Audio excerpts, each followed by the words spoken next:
So okay mga kabahay, so galing na tayo ng ah, Greenway Place dito sa Barangay Quezon. Ngayon naman pupunta tayo sa isa sa mga existing housing projects ni Epic Homes, yung Sonoma Residences mga kabahay. Oo, masagana po. Oo, masagana po. Yan. Ganun naman. So yung Sonoma po, malaking subdivision to, malaking community, no?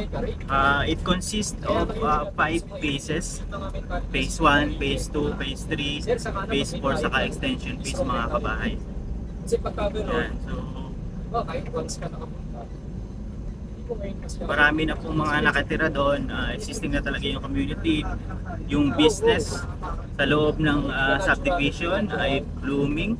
Talagang marami na po, no, na yung mga homeowners na kinonvert nila yung kanilang bahay into business bahay. Ika nga. So yan. So itong binabaybay natin mga kabahay ay galing tayo sa Quezon. So ito, anyway, Quezon pa rin po ito.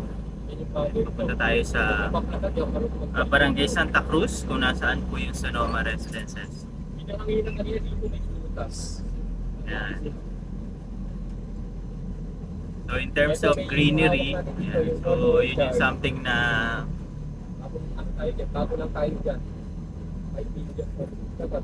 so yan, kung makikita po ninyo sa kaliwa natin, isa po sa mga housing projects na hawak natin under solar Resources Incorporated. Yan po ang North Orchard mga kabahay. Doon, nasa around 5 million po yung mga bahay dyan. Alright mga kabahay, so yan. Pag-usapan natin, ano ba yung mga basic requirements pagdating sa Epic Homes, no? Yung mga requirements upon reservations. By the way, we are leaving Barangay Quezon na. Yan. So, papalabas na tayo sa main road na maglilid pa sa atin papunta sa Sonoma Residences. So, halimbawa sa locally employed, no, ano-ano ba yung mga vital requirements na kailangan upon reservation? So, of course, number one dyan is yung proof of income. Siyempre, pinakamalaga dyan yung inyong payslip, most recent na payslip. And of course, yung inyong COEC or Certificate of Employment with Compensation. Ibig sabihin, yung COE nyo, yung Certificate of Employment nyo, nakalagay doon yung sahod ninyo or yung breakdown, composition, yan. Yan kasi yung chinecheck ni developer. Okay? Yan. So, isa pa dyan, syempre, yung inyong proof of identity. So, pag locally employed, one company ID, of course, and one government issued ID po mga kabahay. By the way, shortcut tayo papunta sa Sonoma. Hindi na tayo dadaan doon sa main road. So, pangatlo, proof of billing. So, ano yan? Telco bill, barangay certificate, utility bill like Meralco, Maynilad, mga ganun. So, hindi naman necessarily na nakapangalan sa inyo yung mga bill na yan. Ang mahalaga lang is active yung address, no? Kasi yan yung magsisilbi ninyong official na address while in the process ng housing loan. So dyan ipapadala ni developer or ni bank or Pag-ibig yung mga notifications nila, no? And of course,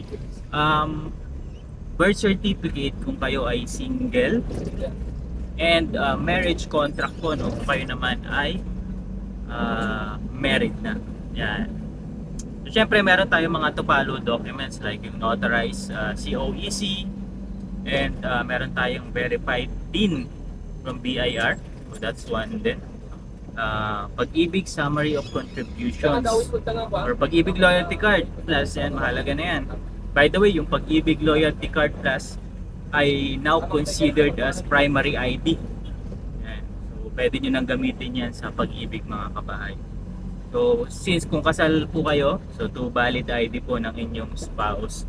And 5 pieces po ng 1x1 picture. So, make sure lang po na high quality po ito, no? Yung hindi nag-fade.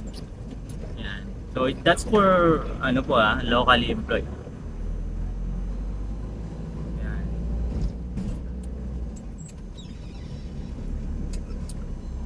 Pagdating naman sa OFW, ano ba yung basic requirements natin ng fund reservations dito kay Epicom?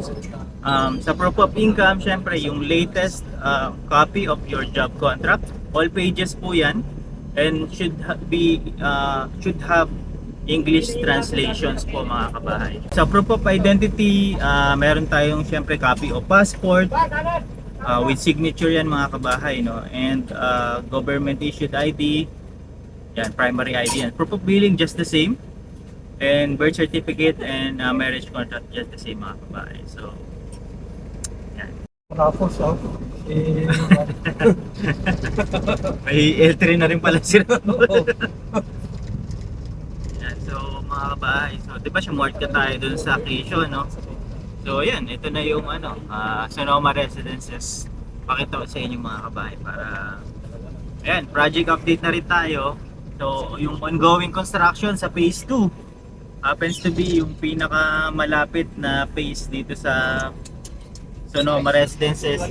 Alam mo ito, unit namin itong tabi ng entrance gate. Ayan, tabi lang.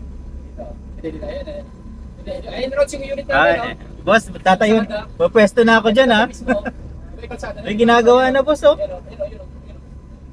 Lupit. Unit namin yan. Ako sa corner. Dito tayo sa upahan namin. Sa ano po ba, boss? Phase 2? Diretso po? Ay, sa Manggahan daw. Ay, mo, Rods? Ayan, videoan mo ha, para update. Dito muna tayo, mamaya tayo sa model. Okay, so ayan, update lang, project update tayo sa phase 2. Okay.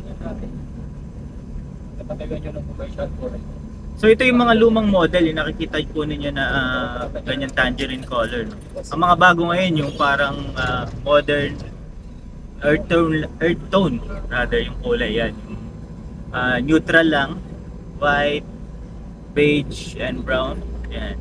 So yan na po, project update tayo, ongoing na yung construction. Marami na po. Halos marami na po yung mga constructed units. Ayan. Ang swerte po ng mga kabahay natin na nakapag-avail dito po malapit sa ito tulad dito no, mga nakaharap po sa main road. Ito kasi yung pinaka main road siguro 15 meters wide po ito mga kabahay.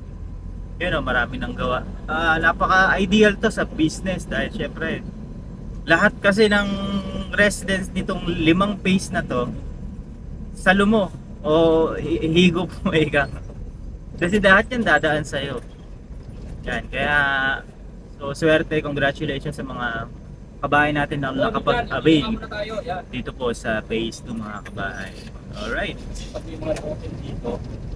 So pero unfortunately sa mga interesado po, sold out na po ito. Hopefully in the near future magkaroon po ng magkaroon pa rin po ng reopen, no? So hopefully, pero syempre update naman po kayo. Sakali pong interesado kayo, pwede naman po namin ko kayong iabang po.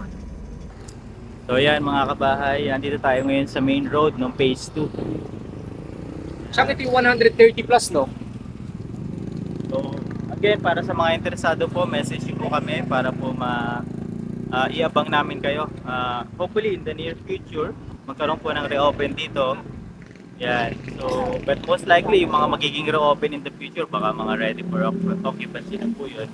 So, ready lang po tayo na baka mas mahal na rin po, no, yung magiging equity niya. So, yun nga po. Kasi existing na rin po yung community niya, tulad po niyan, mga kabahay.